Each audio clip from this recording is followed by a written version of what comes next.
Selamat petang saudara-saudari di dalam Tuhan. Sebelum kebaktian matahari terbenam ini kita mulai, untuk yang bawa handphone silakan dimatikan dahulu agar tidak mengganggu kebaktian kita. Terima kasih.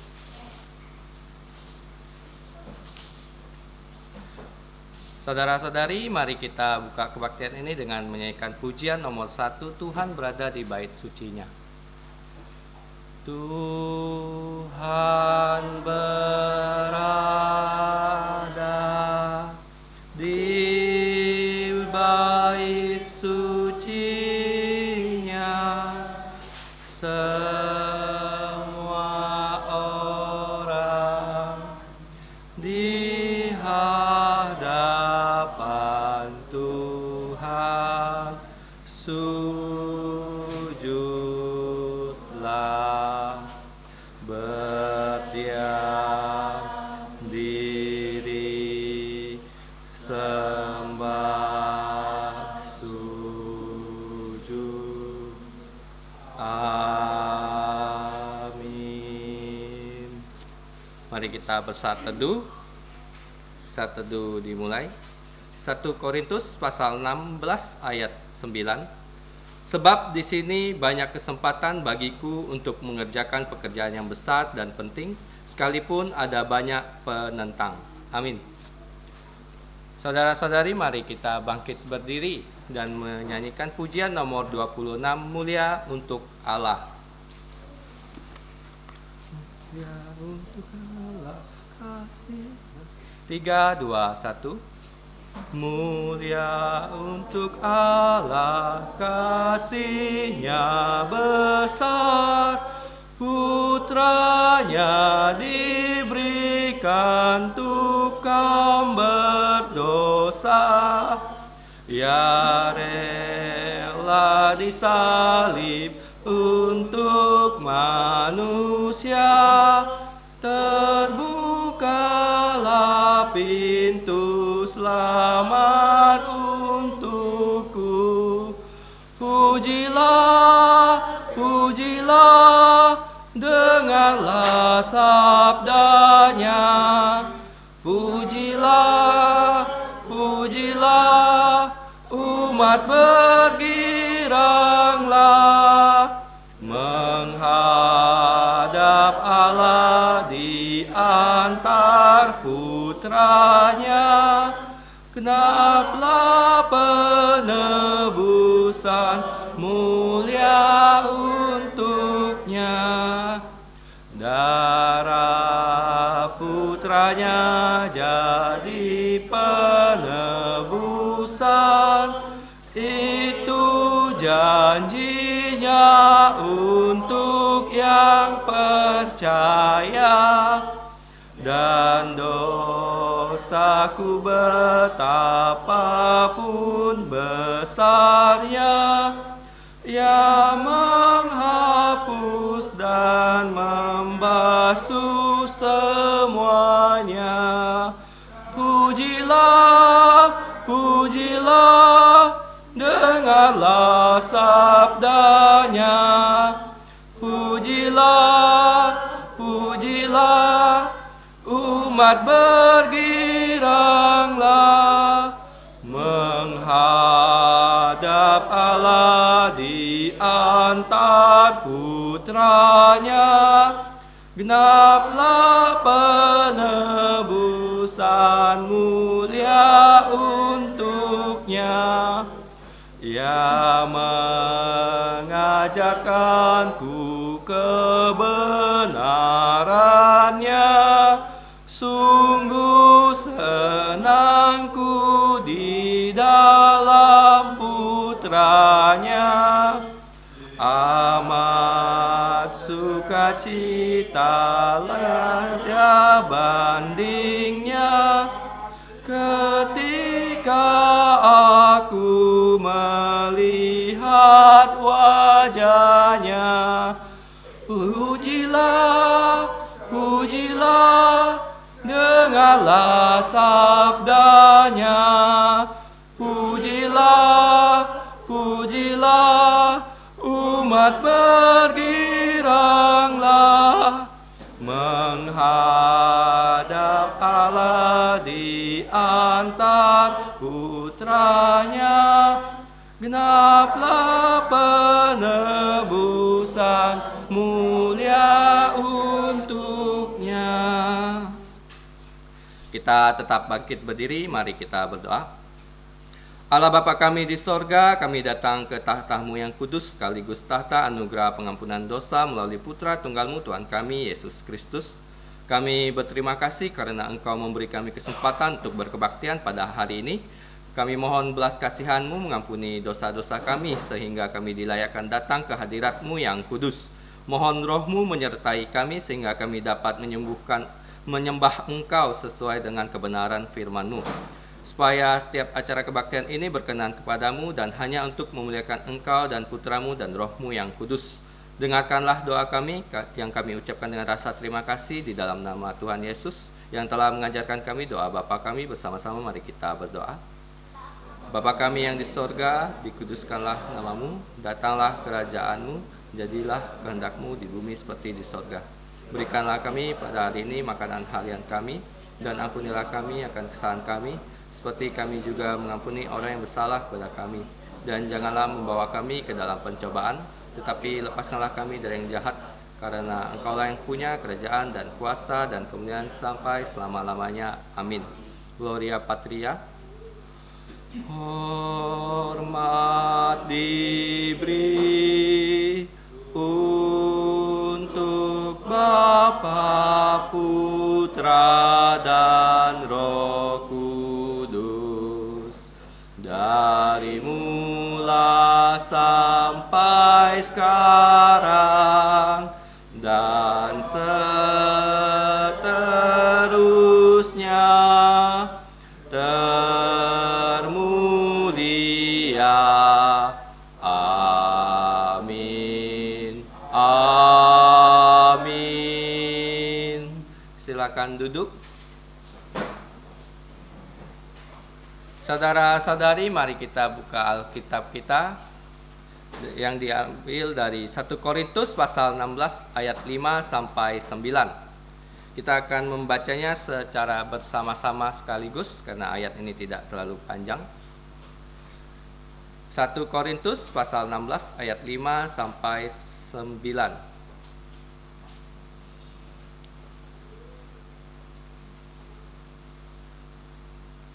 Mari kita baca bersama-sama rencana Paulus. 1, 2, 3. Aku akan datang kepadamu sesudah aku melintasi Makedonia, sebab aku akan melintasi Makedonia. Dan di Korintus mungkin aku akan tinggal beberapa lamanya dengan kamu, atau mungkin aku akan tinggal selama musim dingin, sehingga kamu dapat menolong aku untuk melanjutkan perjalananku. Sebab sekarang aku tidak mau kamu hanya sepintas lalu saja. Aku harap dapat tinggal agak lama dengan kamu jika diperkenankan Tuhan. Tetapi aku akan tinggal di Efesus sampai hari raya Pentakosta, sebab di sini banyak kesempatan bagiku untuk mengerjakan pekerjaan yang besar dan penting, sekalipun ada banyak penentang. Amin. Saudara-saudari, mari kita menyanyikan pujian lagi. Pujian nomor 337. Karena kasih orang tahu aku umatnya. Karena kasih orang tahu aku umatnya. 1, 2, 3. Kita bersatu di dalam Roh Tuhanku. Kita bersatu di dalam Roh Tuhanku.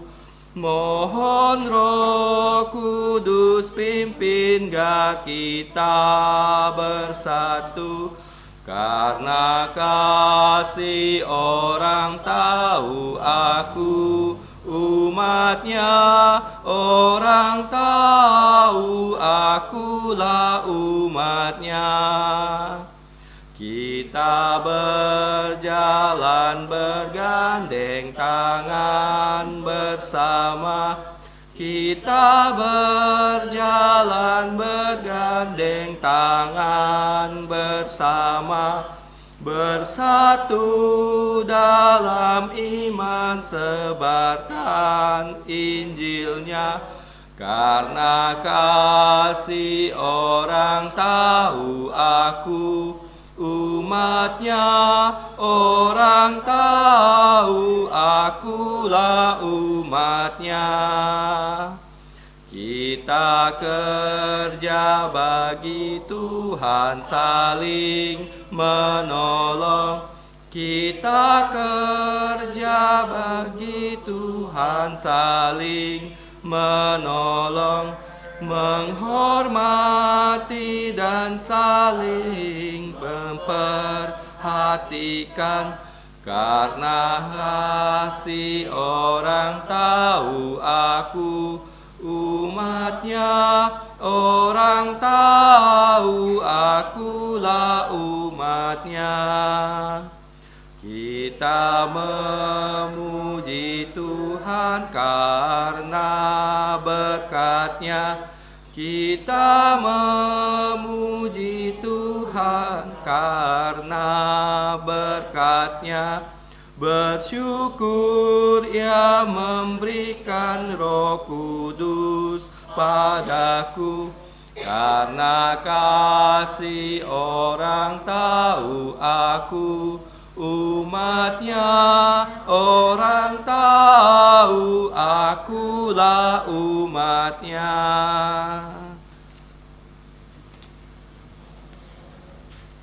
Selanjutnya kita lihat ayat hafalan yang berada di buletin, yang diambil dari 1 Korintus pasal 16 ayat 9 yang diterjemahkan secara literal. Kita akan membaca ayat ini sebanyak 3 kali, dan kali selanjutnya kita akan mencoba menghafalkannya. Mari kita baca bersama-sama. 1, 2, 3. 1 Korintus pasal 16 ayat 9. Karena bagiku telah dibuka pintu yang besar dan efektif, walau banyak tantangan. Sekali lagi kita baca bersama-sama. 1, 2, 3. 1 Korintus pasal 16 ayat 9. Karena bagiku telah dibuka pintu yang besar dan efektif, walau banyak tantangan. Sekali lagi kita baca tanpa melihat teks kalau bisa. 1, 2, 3. 1 Korintus pasal 16 ayat 9. Karena bagiku telah dibuka pintu yang besar dan efektif, walau banyak tantangan. Sekali lagi kita baca tanpa melihat teks. 1, 2, 3. 1 Korintus pasal 16 ayat 9. Karena bagiku telah dibuka pintu yang besar dan efektif, walau banyak tantangan. Puji Tuhan untuk ayat hafalan ini. Silakan membawa buletin ini pulang agar kita dapat menghafalkannya di rumah. Terima kasih. Selanjutnya kita akan melaksanakan persembahan. Untuk kantong persembahan akan dibawakan saudari Veronica. Sambil menjalankan persembahan, mari kita buka pujian nomor 343. Di mesbahnya sembahkanlah korbanmu.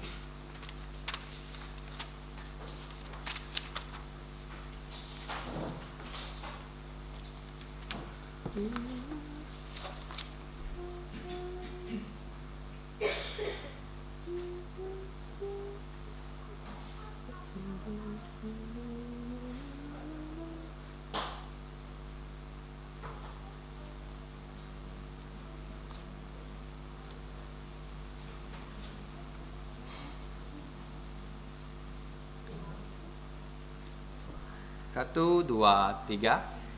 Pernahkah berharap iman dikuatkan dan peroleh damai sejahtera? Jiwamu tak tenang, tak dapat berkat-Nya, sampai kau sembahkan dirimu. Di mesbahnya sembahkanlah korban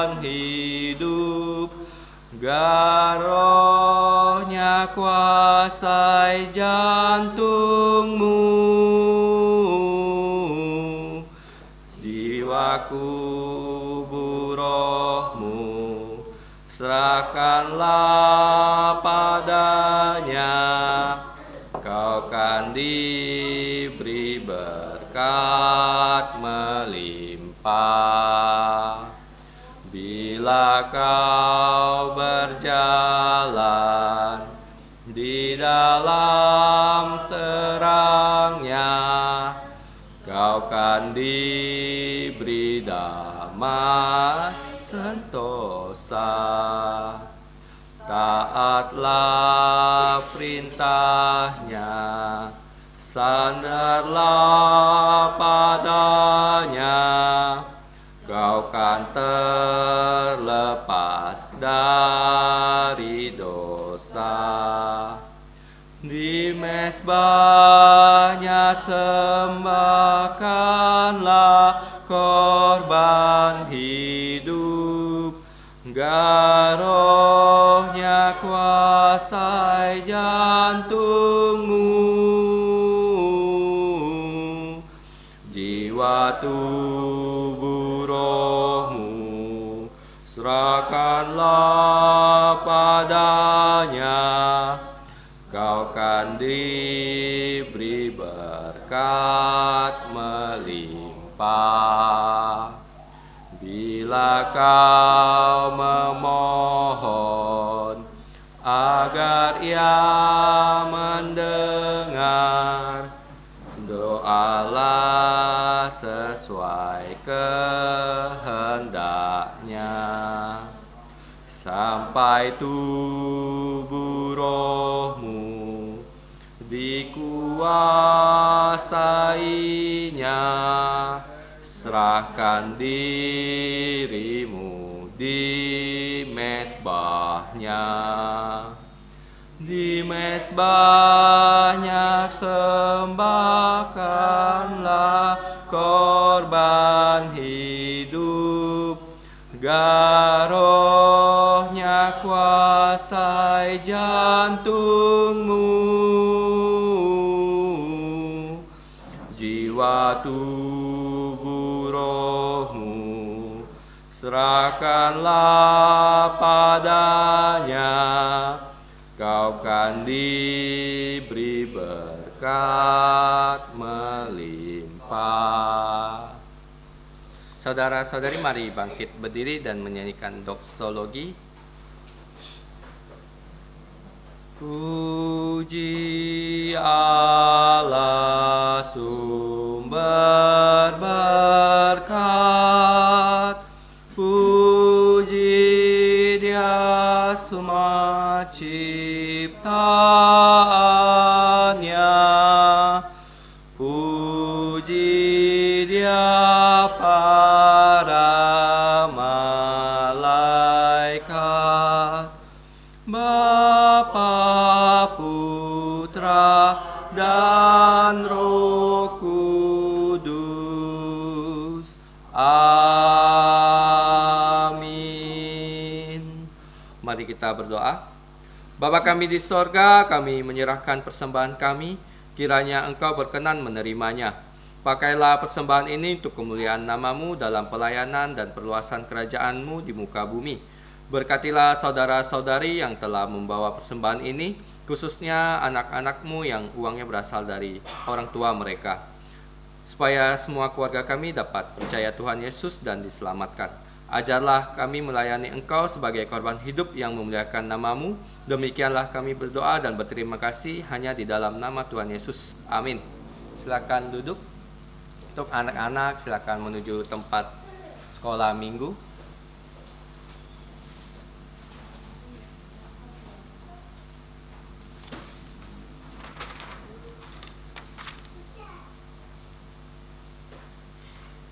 Selanjutnya kita akan mendengarkan firman Tuhan yang akan disampaikan oleh PI Zakaria dengan tema ketika pintu terbuka, apa kita berani untuk melangkah. Pada hambanya, mari kita. Selamat petang saudara-saudari yang saya kasih dalam Tuhan Yesus. Kita bersyukur kita bisa mengakhiri hari Tuhan di rumah Tuhan, sekali lagi dalam kebaktian matahari terbenam. Sebelum kita sama-sama belajar firman Tuhan, saya mengajak kita baca sekali lagi ayat hafalan yang tadi kita sudah hafalkan. 1, 2, 3. 1 Korintus pasal 16 ayat 9. Karena bagiku telah dibuka pintu yang besar dan efektif walau banyak tantangan. Kita bersyukur atas pembacaan firman Tuhan, mari kita berdoa. Tuhan Bapa kami yang ada di atas kerajaan surga, Bapa sumber dari segala hikmat manusia, kami datang kepadamu dengan rasa syukur dan sukacita. Karena Engkau telah membawa kami kembali untuk duduk di pangkuanmu, untuk di hadapanmu, untuk bersama-sama belajar firman-Mu. Kami mohon Engkau yang menyertai setiap kami, baik yang berbicara maupun yang mendengar. Kiranya Engkau yang memberikan kami pengertian. Ketika firman itu disampaikan, kami semua bisa mempunyai hati yang lembut, sehingga kami bisa menerima firman-Mu dengan baik. Dan kami percaya firman-Mu yang telah disampaikan tidak akan kembali kepadamu dengan sia-sia. Dan kiranya Engkau yang perkaya kami, tumbuhkan iman kami melalui firman ini. Kami mempunyai komitmen yang lebih baik lagi sebagai pelayan-pelayan-Mu, sebagai umat-Mu dan anak-anak-Mu yang terkasih. Kami mohon ampunan dosa pelanggaran kami berdoa hanya di dalam nama Tuhan Yesus. Amin. Tema yang saya akan bahas hari ini adalah ketika pintu terbuka, apakah kita berani melangkah? Nah, kalau kita melihat di Kisah Para Rasul 16, ini adalah penutup surat. Dan kalau kita sekilas saja membacanya, ini hanya tentang rencana Paulus, rencana perjalanan Paulus. Lalu dari rencana ini, apa yang bisa kita pelajari? Hanya sebuah rencana kan? Rencana, dan kita membaca rencana Paulus. Namun ketika kita mempelajari lebih baik, ada satu tema besar yang saya ingin bicarakan hari ini, yaitu tentang pintu yang dibukakan. Kalau kita lihat dalam terjemahan bahasa Indonesia, di sini di ayat 9 dijelaskan, sebab di sini banyak kesempatan bagiku untuk mengerjakan pekerjaan yang besar dan yang penting, sekalipun ada banyak penentang. Ya, di sini dijelaskan dengan banyak sekali kata. Padahal saya sudah menerjemahkan dalam terjemahan literal, ada satu kata yang tidak diterjemahkan di sini, yaitu kata pintu. Kata pintu ini tidak diterjemahkan, padahal ada hal penting yang ingin disampaikan Rasul Paulus mengenai seperti apa kesempatan itu. Nah, kita akan belajar secara sederhana ayat-ayat ini dalam 4 prinsip rohani. 4 prinsip, karena beberapa prinsip itu prinsip yang sederhana, dan ada 2 prinsip utama yang saya ingin tekankan di sini. Pertama, tentang rencana kita dengan rencana Tuhan. Yang kedua, tentang bagaimana kita peka akan pintu yang Tuhan bukakan dan bagaimana kita meresponnya.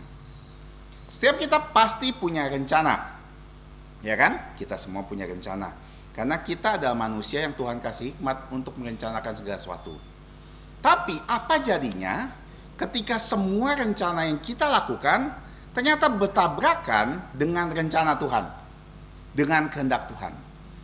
Tidak ada satupun di sini merencanakan untuk kita sakit, ya kan? Saya mau rencana sakit, enggak ada. Tapi ternyata kehendak Tuhan berkata kita harus sakit.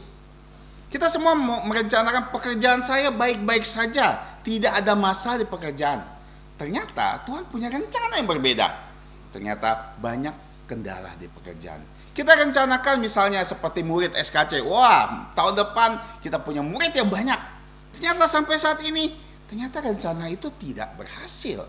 Yang kita rencanakan ternyata bertabrakan dengan kehendak Tuhan. Kita punya rencana tentang keluarga kita pengen membangun keluarga kita dengan baik. Banyak hal yang kita inginkan dalam rencana-rencana kita ternyata tidak terjadi. Kenapa? Ternyata kehendak Tuhan berkata berbeda. Ketika rencana kita gagal dalam sudut pandang manusia, rencana kita sebenarnya seperti pintu sudah tertutup untuk kita. Tapi pertanyaannya, apakah kita peka untuk melihat ada pintu lain yang Tuhan bukakan? Dan apakah kita cukup berani untuk melangkah kepada pintu tersebut? Nah, ini adalah poin utama dari apa yang kita akan pelajari. Rasul Paulus dikatakan, aku akan datang kepadamu sesudah aku melintasi Makedonia, sebab aku akan melintasi Makedonia. Dan kita sudah belajar bahwa Rasul Paulus akan membawakan persembahan. Ya, minggu lalu dikatakan tentang persembahan. Rasul Paulus dalam rencananya dia juga akan pergi melintasi Makedonia, bahkan dia pasti dikatakan akan. Makanya ini perjalanan Paulus. Paulus sudah yakin bahwa dia akan pergi lewat Makedonia. Seperti rencana kan? Rencana keluarga Lucy pengen ke Kucing lewat Entikong. Ternyata besok rencananya mau lewat Arup.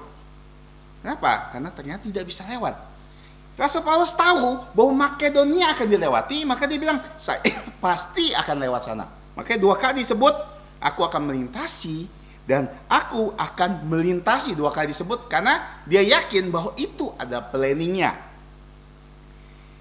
Dan di Korintus mungkin aku akan tinggal beberapa lama dengan kamu, dan mungkin aku akan tinggal selama musim dingin, setidaknya 4 bulan. Ya, 4 bulan, sehingga kamu dapat menolong aku untuk melanjutkan perjalananku, sebab sekarang aku tidak mau melihat kamu hanya sepintas lalu saja. Aku harap dapat tinggal agak lama dengan kamu jika diperkenankan Tuhan. Poin utamanya adalah semua rencana Paulus nih, yang dia inginkan adalah ingin membangun relasi. Ya, poin utama pertama adalah bangun relasi, bukan activity atau aktivitas. Karena gereja kebanyakan fokus kepada program. Program ini, program ini, program ini, pelayanan ini, pelayanan ini, persekutuan ini, persekutuan ini, persekutuan ini. Tapi fokusnya bukan tentang relasi. Sedangkan ketika kita bilang kita anak-anak Tuhan, maka kita harus punya tali persaudaraan. Relasi yang dibangun. Apakah kita membuat persekutuan itu membangun relasi? Kalau kita membuat persekutuan, banyak persekutuan, tapi ujung-ujungnya akan tetap sama, tidak ada penguatan dalam relasi satu dengan yang lain, tidak saling menguatkan, untuk apa dibuat? Ini pertanyaannya dan tantangan untuk gereja. Banyak program, tapi tidak berfokus kepada relasi. Tentu saja setiap program itu fokusnya kepada Tuhan. Tapi kita ingat Rasul Paulus dalam setiap rencananya dia ingin tinggal agak lama. Bukan hanya untuk mengabarkan Injil, mengajar, tapi ingin membangun relasi. Jadi pelayanan juga harus kita ingat fokusnya bukan hanya program, tapi relasi dengan orang. Itu prinsip yang pertama. Tapi prinsip yang terpenting adalah Rasul Paulus bilang, saya ingin bangun relasi dengan kamu, saya ingin berkomunikasi dengan kamu, saya ingin tinggal lama dengan kamu, tapi semuanya jika Tuhan izinkan. Kalau Tuhan tidak izinkan, tidak akan terjadi. Makanya, hal yang paling penting adalah kita rencanakan rencana kita sesuai dengan rencana Tuhan. Makanya dikatakan jika Tuhan izinkan. Di kata jika Tuhan izinkan menjelaskan satu hal, yaitu dia dengan rendah hati bisa menerima bahwa segala planning dia akan berantakan. Itu maksudnya. Itu maksudnya jika Tuhan mengizinkan. Makanya kita sering mendengarkan ucapan kan, jika Tuhan izinkan. Dan ini ada kata-kata yang baik. Kenapa? Karena kita tidak tahu apakah Tuhan izinkan. Kita manusia biasa. Apakah Tuhan mengizinkan saya untuk melakukan hal ini dan hal itu? Kalau Tuhan gak izinkan dan itu akan gagal, kita gak akan pernah kecewa loh. Permasalahan kita selalu kecewa dengan rencana kita karena kita pikir bahwa rencana kita pasti terlaksana. Makanya mentalitas Rasul Paulus yang harus kita tiru. Apakah Tuhan izinkan rencana kita terjadi? Tapi yang jadi pertanyaan, gimana kita rencanakan rencana kita dengan rencana Tuhan? Hal yang sangat bias atau hal yang sangat terus-menerus diulang dan diulang. Tapi itulah kenyataannya bahwa kita bangun komunikasi dengan Tuhan. Ketika kita tahu bisa berkomunikasi dengan Tuhan, maka kita tahu rencana Tuhan. Sederhana itu loh. Tapi kadang-kadang kita menganggap sepele. Kalau orang bilang berdoa, rajin berdoa, kita bilang iya rajin berdoa. Rajin baca Alkitab, oh klise sekali. Aplikasi rajin baca Alkitab, tapi itulah memang yang harus dilakukan. Yang klise ini yang sulit kita lakukan. Kita bilang, gimana kita kasih tahu rencana kita sama Tuhan? Kita berdoa sama Tuhan. Kita kasih tahu Tuhan, saya mau ini, mau ini, mau ini, mau ini. Tuhan tolong. Dan bagaimana kita tahu respon Tuhan? Lewat firman-Nya. Tapi kalau kita jarang baca firman atau sesekali kita baca firman, kalau diingatkan doang baca firman, kalau lagi senang aja baca firman, gimana Tuhan bisa kasih tahu kehendaknya untuk kita dan menjawab doa kita? Kadang-kadang kita pikir gimana Tuhan menjawab doa kita lewat firman.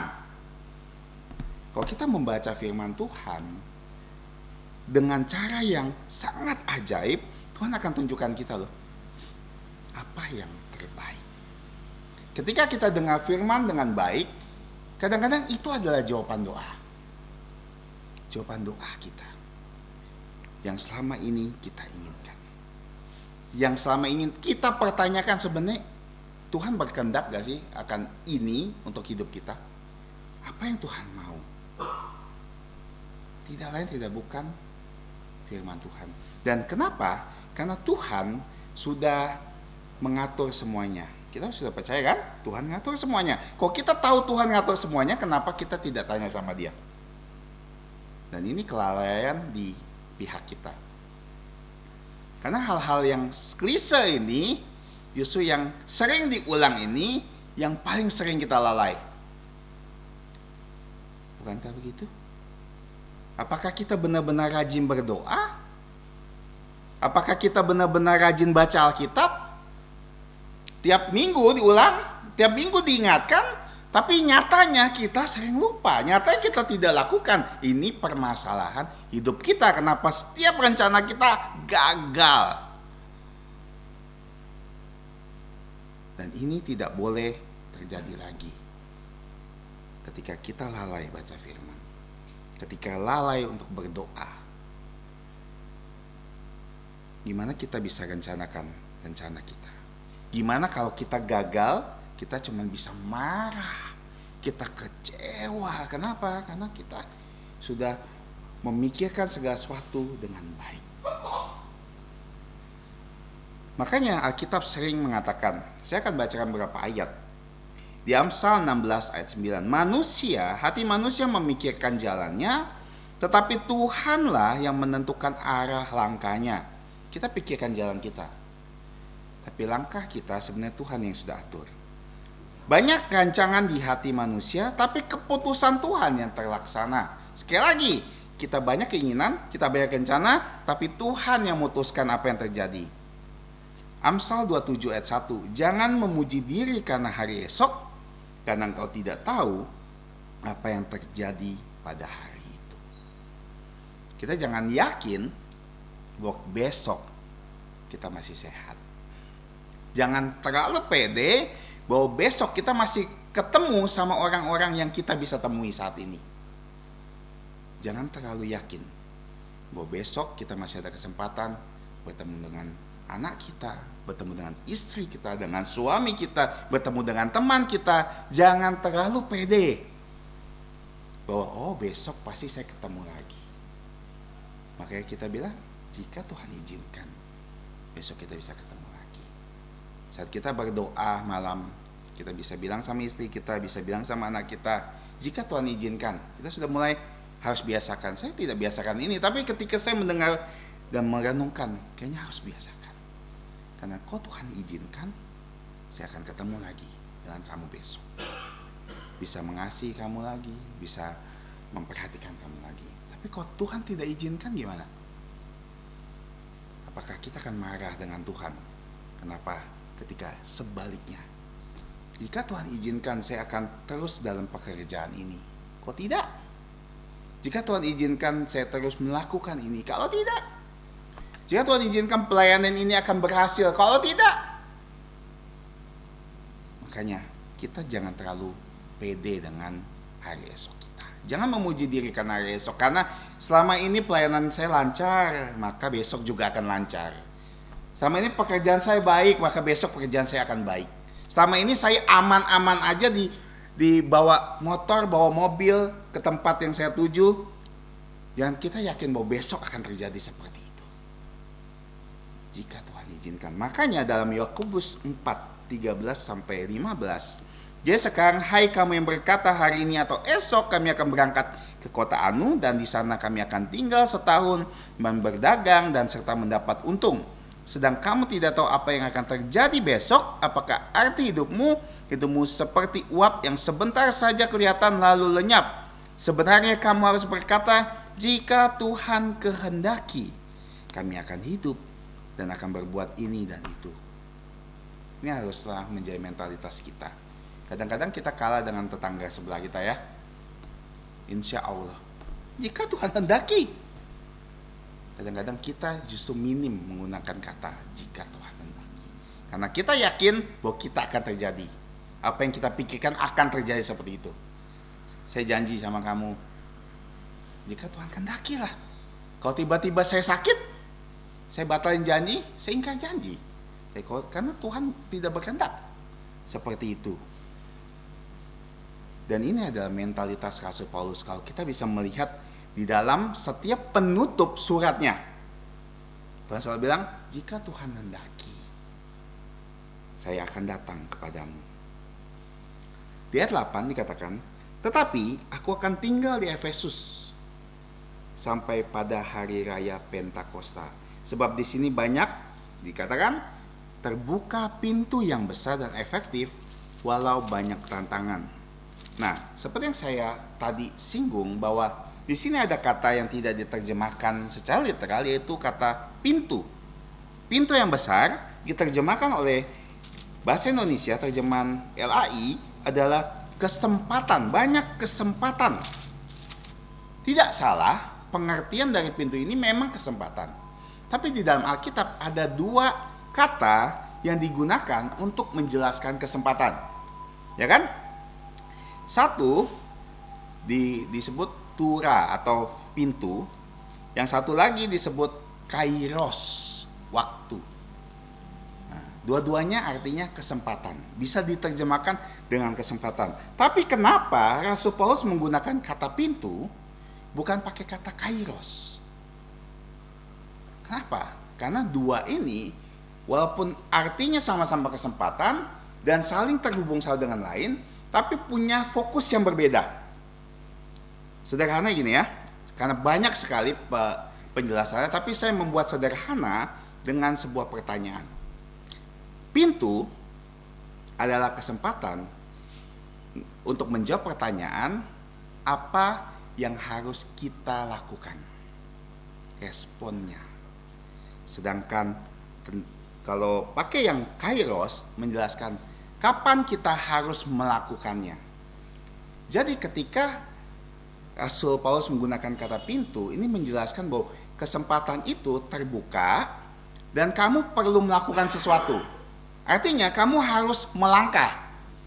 Dan itu bisa kamu melangkah atau enggak. Karena ada pilihan. Sedangkan kairos menjelaskan seperti waktu yang sudah Tuhan tetapkan, kita harus menunggu.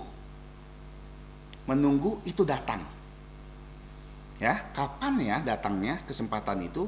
Sedangkan ini kesempatan sudah terbuka, terlihat, tapi kamu mau langkah atau enggak? Fokusnya di situ. Makanya Rasul Paulus bilang, saya ingin tinggal di Efesus. Saya mau ke Korintus, tapi ke Efesus dulu. Dan kita tahu dari Kisah Rasul 19, Rasul Paulus di Efesus 3 tahun. Lama loh. Dan ini kemungkinan yang paling lama kunjungan Rasul Paulus di satu kota, yaitu di Efesus selama 3 tahun. Di Kisah Rasul 19 kita bisa mempelajari apa saja yang terjadi, tapi sederhana saya akan simpulkan ada 4 kejadian utama. Satu, Rasul Paulus di situ membaptis 12 murid dari Yohanes Pembaptis yang belum menerima baptisan Roh Kudus. dia baru menerima baptisan dari Yohanes Pembaptis. Nah, setelah itu ada kejadian yang unik, adalah Rasul Paulus pergi ke sinagog untuk mengajar selama 3 bulan. Tapi ada banyak penentang. Sehingga Rasul Paulus pindah ke satu tempat namanya ruang kuliah Tiranus. Walaupun Tuhan sepertinya menutup loh. Dia di sinagog tiap minggu kan, dia bisa mengajar tiap minggu, mengajar. Sepertinya selama 3 bulan baik, banyak orang mendengar. Tapi apakah itu berhenti sampai sana? Ternyata Tuhan bukakan pintu yang lebih baik, karena itu ditutup. Karena banyak sekali penentang. Rasul Paulus bilang, gimana caranya? Akhirnya Tuhan bukakan pintu, ada ruang kuliah nama Tiranus. Di situ dia bisa mengajar. Dan tidak seperti di sinagog, 1 minggu sekali setiap hari Sabat. Di Tiranus dia bisa mengajar tiap hari. Dan dia bisa mengajar tiap hari selama 2 tahun. Lihat, Tuhan tutup pintu dia memang, tapi dibuka pintu yang lebih besar, yaitu dia bisa mengajar di Tiranus. Dan di situ ada kejadian di mana Tuhan memakai dia untuk bisa melakukan banyak mujizat, bahkan sapu tangannya aja bisa menyembuhkan orang. Dan banyak ahli-ahli sihir ngelihat kejadian ini lalu percaya Yesus. Dan apa yang terjadi? Mereka membakar semua kitab-kitabnya, membakar semua berhala-berhalanya, dan pertobatan besar-besaran terjadi. Dan disinilah terjadi satu kerusuhan karena ada namanya seorang Demetrius, seorang pembuat berhala. Dia kayak orang yang biasa supply kitabnya, supply patung-patungnya, dia yang supply. Gagah banyak orang bertobat, nggak ada yang beli. Lalu dia hasut warga, massa, untuk membuat kerusuhan untuk mengusir Rasul Paulus. Tapi apakah Rasul Paulus berhenti? Tidak.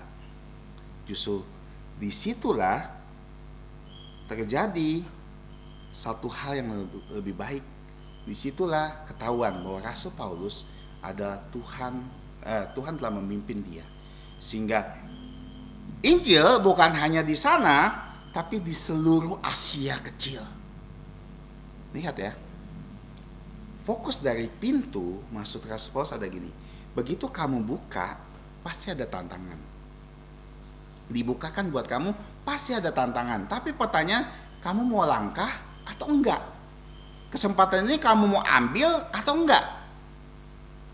Dan ini fokus dari Rasul Paulus. Maka dia kasih tahu, ada kesempatan, ada pintu terbuka dan efektif. Kenapa? Karena dengan saya di Efesus selama 3 tahun, banyak pertobatan besar terjadi. Dan Efesus menjadi saya seperti headquarter pelayanan misi Rasul Paulus di sana ke Asia kecil. Kenapa? Gara-gara pintu yang dibukakan Tuhan. Makanya Rasul Paulus bilang, saya mau tunggu sampai hari raya Pentakosta. Kenapa ya? Alasannya sederhana.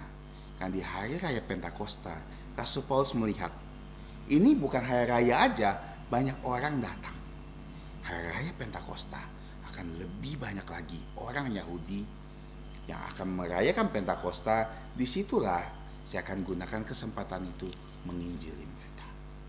Waktu dia lihat pintu terbuka, dia tahu akan ada tantangan, tapi dia mau langkah. Pertanyaannya adalah, ketika Tuhan tutup pintu dalam rencana kita, ini bukan hanya soal pelayanan ya, tapi juga soal hidup kita.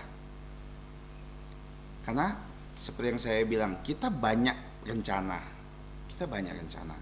Rencana apa yang kita pikirkan? Rencana karir kita, keluarga kita, pekerjaan kita, pelayanan kita. Kita punya rencana. Pelayanan seperti pelayanan di gereja, ada SAL, ada camp remaja. Sudah ada harinya, sudah mulai dikerjakan segala sesuatunya. Ini rencana Tuhan. Apakah rencana Tuhan? Kita tidak tahu. Tapi kita sudah merencanakannya. Tapi ketika kita tahu bahwa ada pintu yang ditutup untuk kita nanti, apakah kita peka melihat pintu lain yang terbuka buat kita? Jadi kalau kita mendengarkan istilah, oh ada satu pintu tertutup, ada pintu lain terbuka. Ini dari Alkitab sebenarnya. Alkitab lah yang kasih tahu pertama kali pintu yang terbuka, kesempatan. Setiap kita dikasih banyak kesempatan, pintu-pintu terbuka. Dalam bidang pelayanan contohnya, Tuhan sebenarnya banyak tunjukkan kita pintu-pintu untuk kita bisa melayani Dia. Banyak sekali pintu yang terbuka lebar. Gembala kita sering bilang banyak pelayanan ini itu. Tapi kadang-kadang kita terlalu masa bodoh, tidak melihat pintu itu dan tidak mau melangkah. Tahu misalnya gereja butuhkan hal ini, tahu dibutuhkan, saya sudah dengar ini dibutuhkan, tapi ketika kamu lihat, kamu gak mau langkah. Kenapa? Karena takut dengan tantangan. Tantangannya gak mesti orang marah-marah sama kamu, tantangannya gak mesti ini. Tantangan yang paling berat ada diri kita sendiri. Kita mau gak direpotkan? Karena Rasul Paulus memilih tempat yang sulit untuk melayani. Ya kan? Dia milih di Efesus. Kalau dia ke Korintus, dia bisa ngajar tiap hari dengan bebas loh. Ini adalah zona nyaman loh. Kalau dia mau. Nah, makanya dia bilang, nanti saya mau ke sana di musim dingin dia tahu apa yang akan di situ dia dapatkan. Karena orang Korintus nganggap Rasul Paulus tuh cukup tinggi. Ada satu kelompok kan, kita sudah belajar di Korintus pertama ada 4 golongan. Setiap ada satu golongan nganggap Rasul Paulus sangat bagus, sangat tinggi, sangat perlu diteladani. Jadi dia akan dapat perlakuan baik. Sedangkan di Efesus berbeda sekali. Rasul Paulus menghadapi musuh-musuh, bahkan dia akan dibunuh di sana. Di Korintus enggak loh, tidak seperti itu, tidak separah di Efesus. Tapi dia pilih. Kenapa? Karena dia mau langkah. Pintunya dibuka untuk dia mau langkah. Kalau dia mau masa bodoh, saya pergi langsung ke Korintus, ngapain? Ngapain saya 3 tahun harus siap-siap mati? Tapi dia tahu kalau dia di situ pelayanan akan berkembang. Kadang-kadang banyak hal, banyak aspek di hidup kita, Tuhan bukakan kita pintu, kesempatan-kesempatan. Kita ngelihat loh. Kalau kita nggak ngelihat beda ya. Tapi kadang-kadang kita lihat ini ada kesempatan nih. Tapi kadang-kadang kita sia-siakan. Kita tidak melangkah gunakan kesempatan. Kita tidak mau pusing, kita tidak mau repot, kita tidak mau dibuat banyak waktu terbuang karena kita harus melakukan ini dan itu. Tapi ketika pintu terbuka buat kita, waktu pintu Tuhan tutup, pintu yang lain terbuka, kita mau langkah gak? Kalau kita nggak mau langkah, maka kita akan stuck di situ hidup kita. Karena ketika pintu terbuka, ada resiko yang harus kita ambil. Kadang-kadang kita nggak mau ngambil resiko, kita ngambil aman. Ngapain saya terjun, misalnya ngapain saya terjun ke pelayanan? Resiko. Waktu saya dipanggil Tuhan jadi hamba Tuhan, saya tanya sama istri saya sebelum nikah, saya bilang, kamu mau nikah sama saya yakin? Dia yakin. Saya malah bikin hal skenario jelek-jeleknya loh. Saya kasih tahu, kamu akan hidup susah, hamba Tuhan mana ada yang kaya. Hamba Tuhan akan susah. Kamu rela gak tiap hari ditelepon anggota jemaat untuk datang? Kamu rela gak kamu gak punya waktu di rumah? Sebelum nikah, tanya dia. Kenapa? Karena ketika kamu mau menikah dengan saya, kamu tahu saya akan pelayanan seperti ini. Kamu rela gak direpotkan? Kamu rela gak meninggalkan zona kenyamanan kamu untuk melayani seperti saya melayani? Sama halnya seperti waktu saya memutuskan untuk sekolah Alkitab. Saya rela gak? Ini ada kesempatan. Kesempatan untuk berbuat yang paling baik dari hidup kita, hidup saya, untuk melayani Tuhan sepenuh waktu. Ini kesempatan saya, tapi saya mau melangkah gak? Saya sempat tidak mau melangkah karena saya takut. Takut apa? Saya takut hidup susah. Saya takut di suatu waktu saya akan kecewa. Saya takut saya nggak bisa jalanin hidup sebagai pelayan Tuhan. Saya takut ini, saya takut ini, saya takut ini, saya takut, nggak berani langkah. Sampai Tuhan harus tegur saya supaya saya melangkah. Kadang-kadang Tuhan kasih kita pintu yang dibuka. Kamu mau langkah gak? Resiko. Ambil resikonya. Kalau kamu mau dipakai Tuhan luar biasa dalam segala aspek ya, nggak hanya pelayanan, bahkan di rumah tangga kamu, ada satu pintu. Kamu tahu nih, kalau kamu melakukan ini akan terjadi perubahan. Tapi resiko, ada tantangan, ada hal yang sulit untuk dilakukan. Berani gak lakukan? Ini Rasul Paulus. Dan dalam konteks pelayanan, ada satu orang mengatakan satu ini. Hal yang baik, saya lupa siapa, tapi saya kutipan seperti ini. Jika pelayanan kita tanpa tantangan, mungkin kita tidak mengacam kerajaan kegelapan. Kalau gereja kita baik-baik saja, nggak ada tantangan, semua baik saja, nggak ada masalah. Mungkin untuk iblis, gereja kita nggak ada daya. Buat apa saya hancurkan gereja yang nggak punya daya? Nggak ada efek buat saya, nggak ada efek buat kerajaan saya, nggak ada efek buat skenario saya. Kamu pun nggak beres. Makanya banyak gereja-gereja karismatik yang luar biasa bertumbuh. Kenapa seakan-akan kok Tuhan masih berkati? Kenapa iblis jarang serang? Karena buat apa? Dia justru memperlancar pekerjaan saya. Carilah gereja-gereja yang masih kokoh sama firman Tuhan. Hancurkan mereka. Itulah poin dari iblis. Iblis nggak tertarik dengan gereja yang memang sudah sesat. Ngapain disesatkan lagi? Makanya semakin banyak masalah di gereja, semakin baik. Artinya kerajaan kegelapan terancam sama kita. Sama di keluarga kita juga. Kalau keluarga kita harmonis, keluarga kita baik-baik saja, keluarga kita melayani Tuhan dengan baik, keluarga kita menjadi contoh teladan yang baik untuk semua orang, itu adalah musuh utama iblis untuk hancurkan. Gak bisa saya biarin nih keluarga seperti ini nih, keluarga yang baik, yang jadi contoh buat semua orang. Nanti semua percaya Yesus gagal keluarga ini. Saya hancurkan aja keluarga ini. Kalau keluarga yang memang udah hancur, buat apa iblis hancurin lagi keluarga tuh?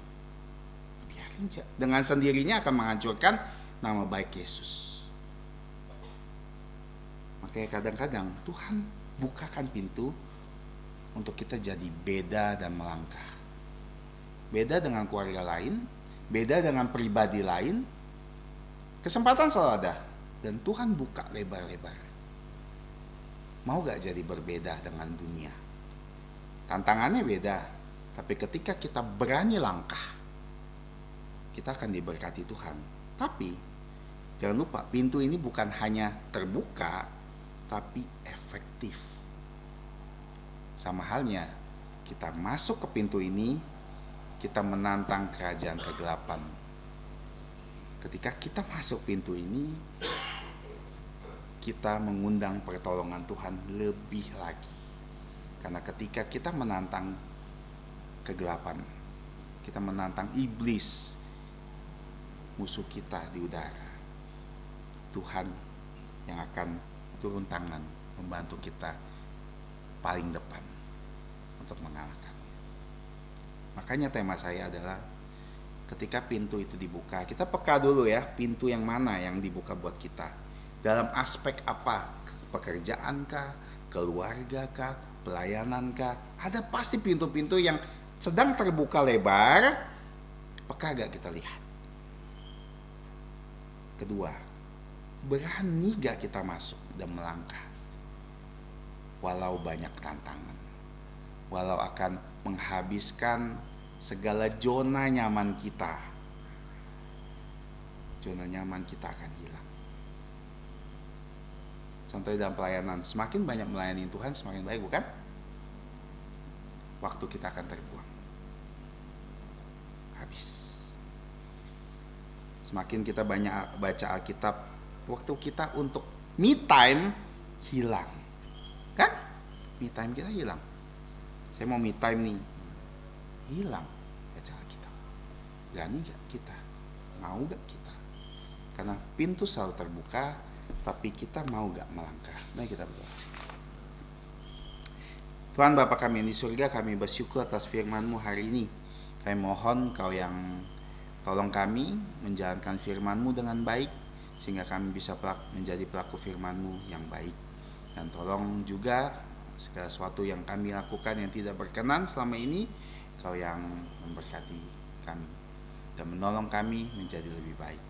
Kami berdoa dan bersyukur dalam nama Tuhan Yesus. Amin. Sebagai lagu penutup, kita bangkit berdiri dan menyanyikan pujian 56.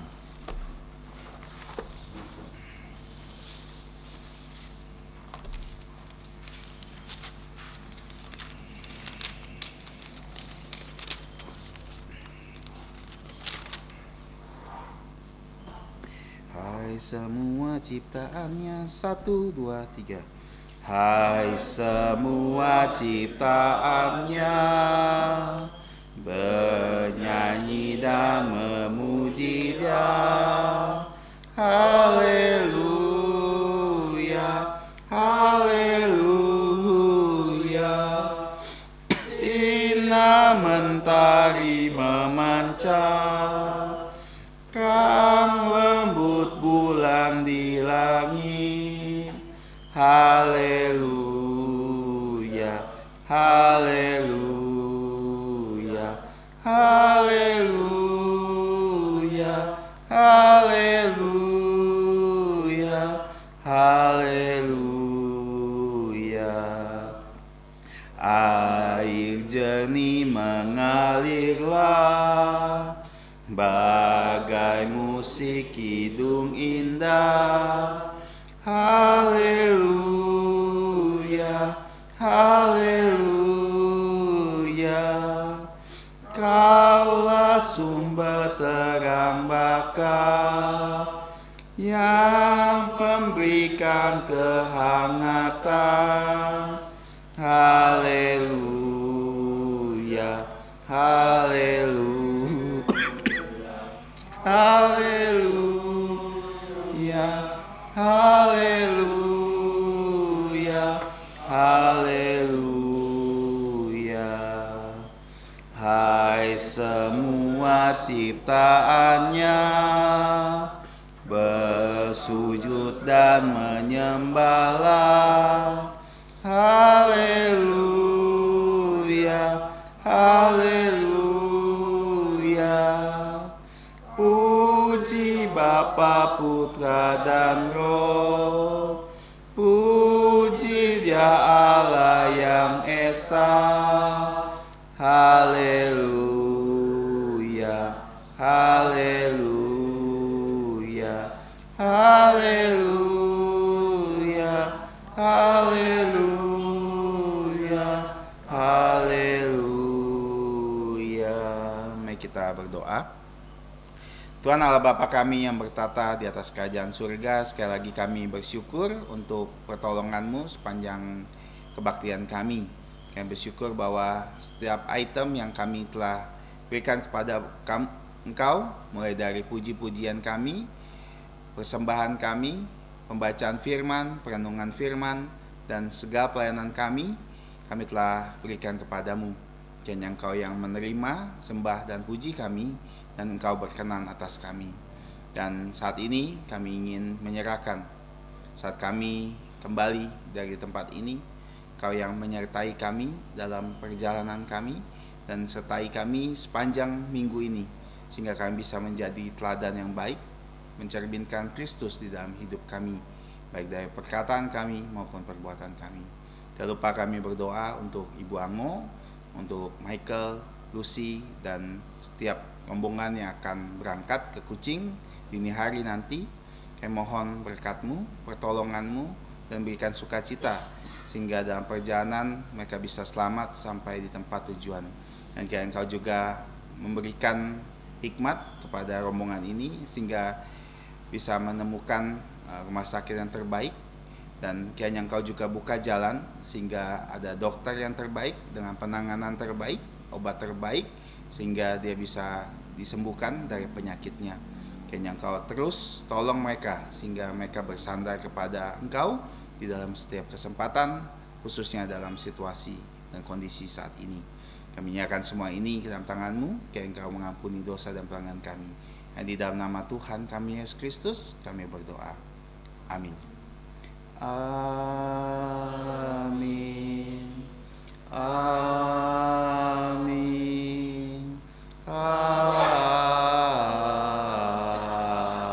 Amin. Amin. Saudara-saudari dipersilakan duduk. Saat teduh, kebaktian selesai, Tuhanmu memberkati. Tuhan memberkatimu. Tuhan melindungi, menyinarimu, memberi kasih karunia. Tuhan menyinarimu dengan wajah-Nya, memberi kasih